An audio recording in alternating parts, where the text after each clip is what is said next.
진짜 오늘 흐름은 좀 제가 뭐 오전에 방송에도 했었는데 요 흐름은 좀 약간 좀 예상을 했었던 부분이고 네.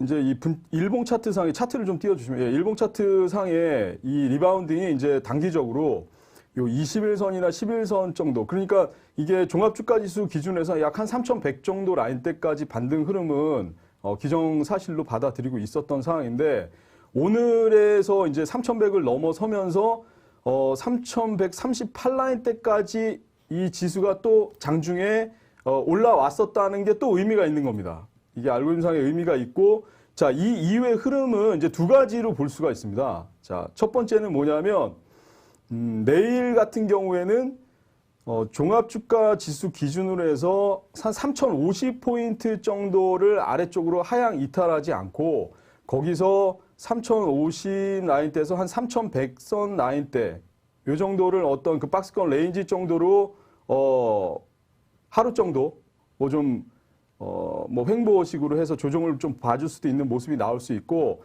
아니면은 조금 더 흐름을 좀 밀려준다면은 3,000 한 10에서 20 라인대까지 아주 시원하게 한번 좀 밀어주는 흐름이 나온다면은, 그러면은 오히려 위쪽으로 상당히 그 3,260 라인대를 한번 재탄환할 수 있는, 그리고 그 부분을 뚫고 올라갈 수 있는 그 시원한 그 단기 아주 그 폭발적인 상승 흐름도 지금 예상해 볼 수가 있는 흐름으로 지금 상황이 만들어질 수가 있겠다라는 말씀을 드리고, 중요한 것이 결국은 이게 잠깐 살짝 좀 늘렸다가 올라가든 아니면 뭐 하루 정도 횡보를 하고 올라가든 결국은 위쪽으로 지금 흐름이 상당히 지금 열려 있는 부분을 말씀드리고, 저는 빠르면은 뭐 설을 뭐 전후해서는 3,300 라인대 중반, 한 3,300 한 50 라인대 정도까지 제가 레인지를 열어놨는데 그 정도 라인대까지 터치가 좀 가능할 부분이 보인다라고 말씀을 드릴 수가 있고, 사실 그 부분이 나온다고 치면은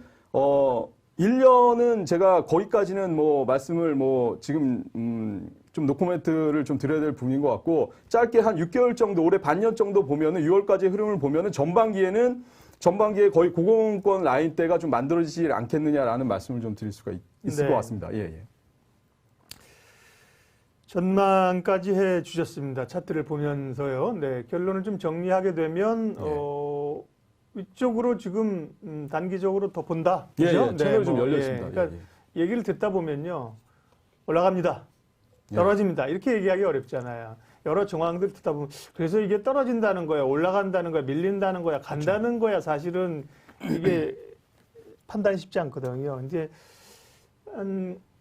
조금 밀리게 되더라도 어쨌든 위쪽으로 방향을 잡으면서 전고점이 지금 3,260선인데 그거를 설을 전후해서 더 뚫을 걸로. 네. 예, 그것도 강하게 좀 추세적으로 좀 올라가야 될 흐름입니다. 예. 3,350 라인까지는 갈 수 있다고 보신 겁니다. 물론 이제 이후의 흐름들은 또 길게 보면 봐야 돼. 지금 사실 좀 괴롭고 걱정스러운 거는 뭐 한 3,000, 지금 3,000에서 한 3,200 정도의 횡보 장세만 오가준다면, 하단만 받쳐준다면 트레이딩 하면서 매수할 수 있는데, 그게 이제 금요일처럼 불안감한 것처럼 확 밀리는 거 아니야? 뭐 2,800, 700, 600 가는 거 아니야? 이런 고민 때문에 그런 건데요.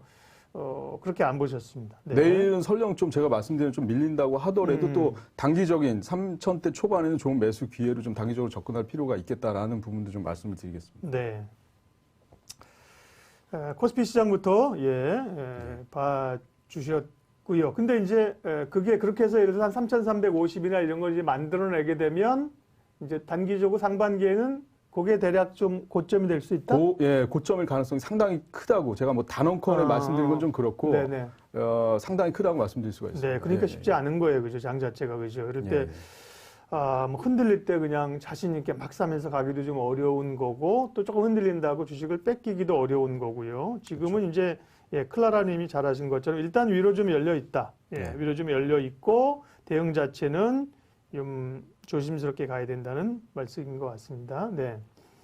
코스닥 시장은 어떨까요? 코스닥 좀 볼까요? 코스닥 시장은 코스닥 시장도 지금 흐름 자체는 뭐 그러니까 그 커플링을 해서 지금 뭐 거의 반등이 나온 흐름인데 요 부분도 저는 사실 거래소하고 흐름을 좀 어느 정도 좀 이렇게 발맞춰서 움직이지 않겠느냐. 코스닥만 지금 개별적으로 지금 따로 생각할 부분이 아니라 코스닥도 밀리면은 아래쪽으로 한번 좀 한 925라인 요 정도까지도 되돌림도 물론 나올 수 있겠지만 거래소 분위기하고 좀 커플링적인 분위기로 움직여 준다면 충분히 좀 동조해서 분위기상으로 같이 움직여줄 여지도 있다고 판단을 하고 그리고 이제 그 거래소 시장에서 이제 중요한 것이 코스피 시장에서 제가 조금 전에 말씀드린 멘트한 그 지수의 어떤 반등 흐름이 사실은 이제 어떻게 이제 접근을 해야 하느냐 종목별로 섹터별로 어떻게 접근을 해야 하느냐 부분이 중요한 것 같고 그런 측면에서 지수가 상당히 그 반등 흐름으로 보는 입장에서는 시가총액 상위 대형 종목 대형주 위주로 대형 중형 소형주에서 대형주 위주로 포트를 좀 구성하셔서 좀 진행을 하시는 부분이 좋아 보인다고 말씀을 드리겠습니다. 예. 네. 예, 에리사님이 외국어 같은 얘기를 쫙 해놓으셔가지고 해석하는데 시간이 많이 걸립니다. 종배, 시간외, 상중이에요, 행복해요, 예, 행복해요. 네. 종가 베팅에서 시간외에서 상한가라 이거죠. 네. 다들 축하하신다고. 네, 좋습니다. 예, 지난 금요일 날 주가가 급등할 금요일 상황은 사실은 힘들었습니다. 목요일 날 조금 밀리는 흐름들이 좀 심상치 않다고 생각했는데 금요일 날 이제 급락을 하지 않았습니까? 그러면서 상당히 그러니까 월요일 날 사실은 어제 급등을 했죠. 오늘도 올랐지만 이제 어제 돌려놓은 게 의미가 있죠. 어제 만약에 또 주가가 한 2%, 3% 밀렸으면 아마 패닉셀이 나왔을 거고요. 굉장히 어려울 건데 금요일 날 강기성 대표님이 어쨌든 자기는 다음 주 초반에 장을 강하게 돌려놓을 걸로 보신다고 하셨길래 그때 제가 얘기했습니다. 다음 주 초반에 시장을 돌리게 되면 강기성을 소환하라. 월요일에 화요일 좀 부르겠습니다. 만날 겁니다. 오늘 만나고 있는 겁니다. 그래서 앞으로의 단기적인 흐름까지도 예측을 해 주셨습니다.